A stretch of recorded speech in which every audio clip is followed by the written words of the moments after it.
अगर पवन सिंह मर भी जाए ना तो तीसरा क्या 5वां जन्म ले ले तो एक्टिंग खेसारी लाल जैसा नहीं कर पाएंगे। तो नमस्कार प्रणाम दोस्तों, आप लोगों को फिर से एक बार राउड भोजपुरिया भाई यूट्यूब चैनल में स्वागत है। दोस्तों अभी तान्या झा ने लाइव आकर पवन सिंह को बोल दिया है बहुत ही बड़ी बात। जी हाँ दोस्तों, आपको बता दें कि तान्या झा ने क्या बोला। उससे पहले मेरा नाम सूरज पासवान है, आप लोग देख रहे हैं राउड भोजपुरिया भाई।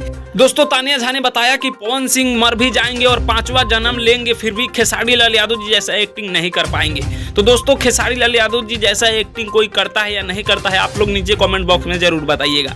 लेकिन तान्या झा का कहना है कि खेसारी लाल यादव जी जो फरिश्ता मूवी में एक्टिंग कर दिए हैं वो पवन सिंह से कभी नहीं होगा, क्योंकि जो खेसारी लाल यादव जी कर दिए हैं एक्टिंग में, वो बॉडी में या कहीं भी, वो किसी से नहीं होने वाला। क्योंकि खेसारी लाल यादव जी बहुत ही मेहनत करते हैं और भोजपुरी इंडस्ट्री के लिए बहुत ही ज़्यादा काम करते हैं आगे बढ़ाने के लिए। दोस्तों तान्या झा का कहना है कि खेसारी लाल यादव जी एक्टिंग नंबर 1 है और उनके जैसा एक्टिंग कोई नहीं कर सकता है। तान्या झा ने बताया कि पवन सिंह मर भी जाएंगे तो उनसे ये खेसारी लाल यादव जी जैसा पागल का एक्टिंग नहीं होने वाला है। तो दोस्तों आप लोगों को क्या लगता है कि पवन सिंह खेसारी लाल यादव जी जैसे एक्टिंग कर पाएंगे? तो आप लोग नीचे कमेंट बॉक्स में जरूर बताइएगा। बाकी मैं सूरज पासवान, आप लोग देख रहे थे राउड भोजपुरिया भाई। आप हमारे चैनल पर नए हैं तो चैनल को प्लीज सब्सक्राइब कर लीजिए। मिलते हैं आप सभी से जल्दी नेक्स्ट वीडियो में, तब तक के लिए जय हिंद।